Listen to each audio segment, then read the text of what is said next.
Muslim men are allowed to marry 4 or 5 times, I think.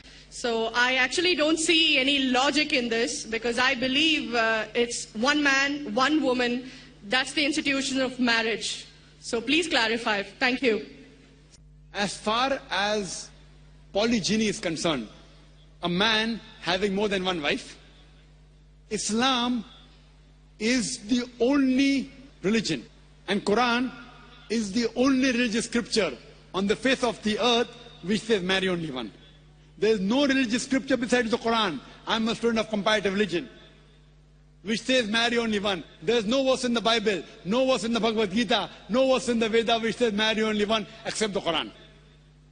If you read the Hindu scriptures in Ramayana, the father of Sri Ram, how many wives did he have? How many wives?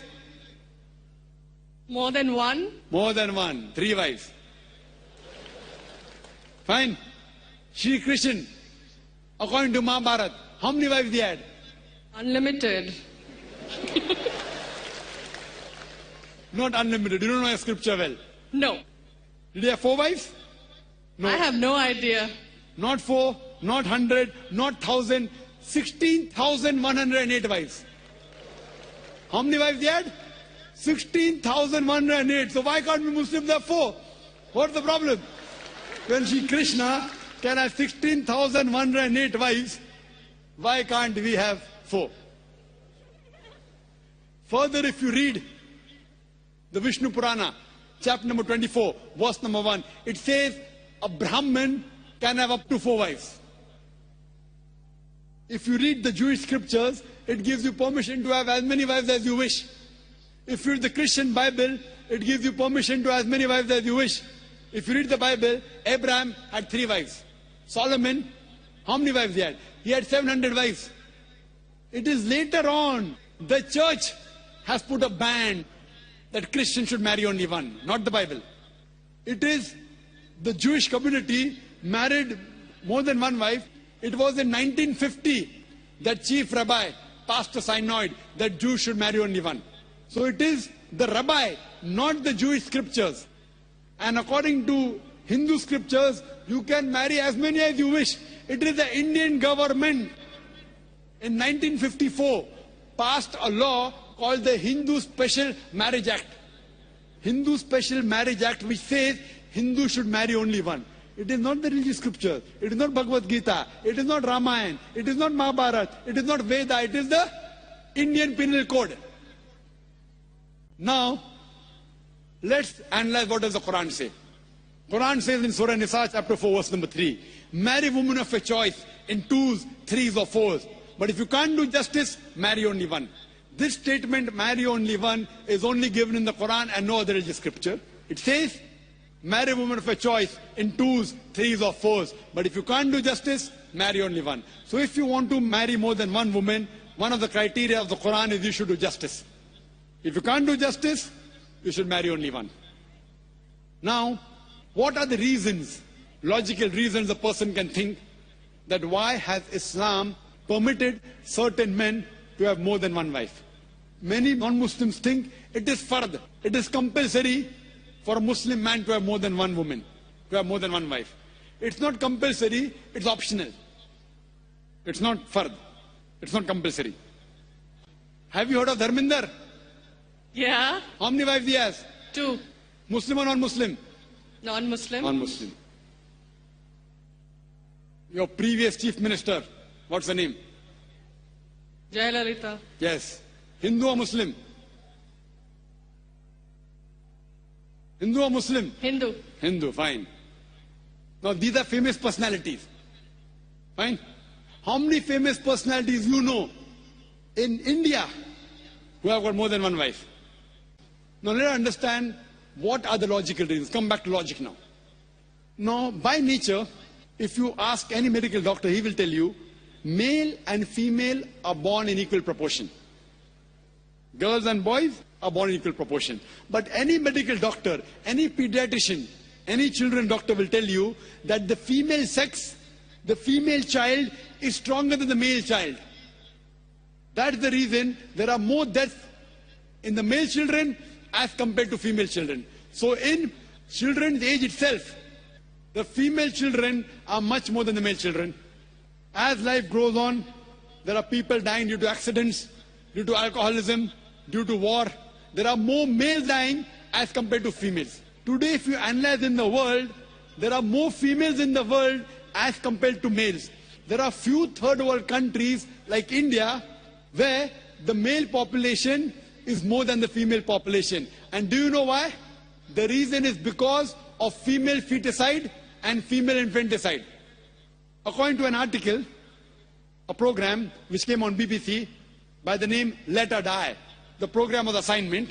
There was a British reporter by the name of Emily Buchanan. She comes to India and she says that every year in India, more than 1 million fetuses are being aborted after they identified that they are females. She says more than 3,000 every day. You multiply, more than 1 million every year.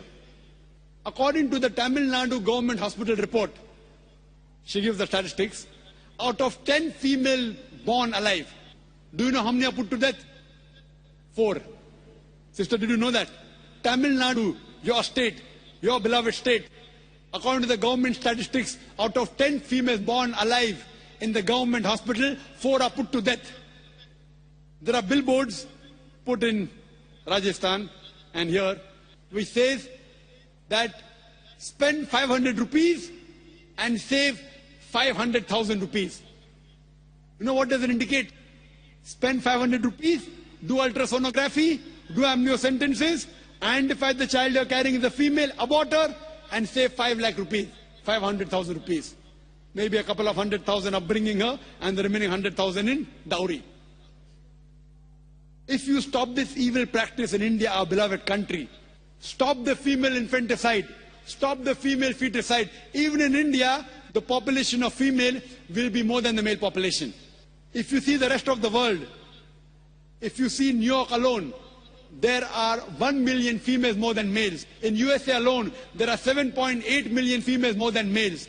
In UK alone, there are 4 million females more than males. In Germany alone, there are 5 million females more than males. In Russia alone, there are 9 million females more than males. And God alone knows how many millions of females are more than males throughout the world. Suppose I agree with your philosophy, sister, you said, 1 man, 1 woman. If I agree with you, sister, with your philosophy, 1 man, 1 woman. And suppose my sister happens to be in America, or your sister happens to live in America. And suppose the market is saturated. 1 man, 1 woman, saturated. Yet there will be 7.8 million females who will not find life partners. 1 man, 1 woman. Now the option for these 7.8 million females is either marry a man who already has a wife or become public property. You say, Dr. Zakir, Naik, public property, such a harsh word. Sister, it is the most sophisticated word I can use. I cannot use a more sophisticated word than public property.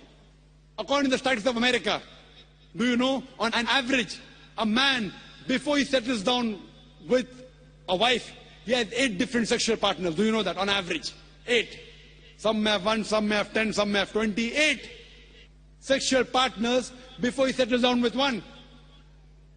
So the only option remaining, so if my sister happens to live in America, or if your sister happens to live in America, and the option is given to her, and suppose the market is saturated, every man has found a woman for himself.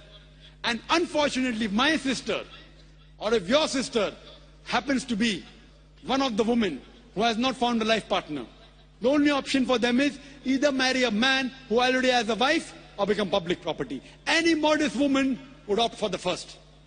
Sister, what would you opt for your sister? Marrying a man who already has a wife or become public property? My sister's too young to be married, so... When she grows up and if she happens to go to America, or if you happen to be in America, third choice. What would you prefer for her? You're the elder sister. Would you prefer her becoming public property or marry a man who already has a wife and get equal rights? In Islam, if you have a second wife, you give equal rights. In America, the public property has got no rights. She's degraded. She's dishonored. In Islam, she has an equal right. She gets honor. What would you prefer for younger sister when she grows up? Sometimes it's difficult to speak the truth, sister, correct? Especially in front of such a large audience. Anyway, I've got your answer, sister. Thank you. And your silence speaks for that.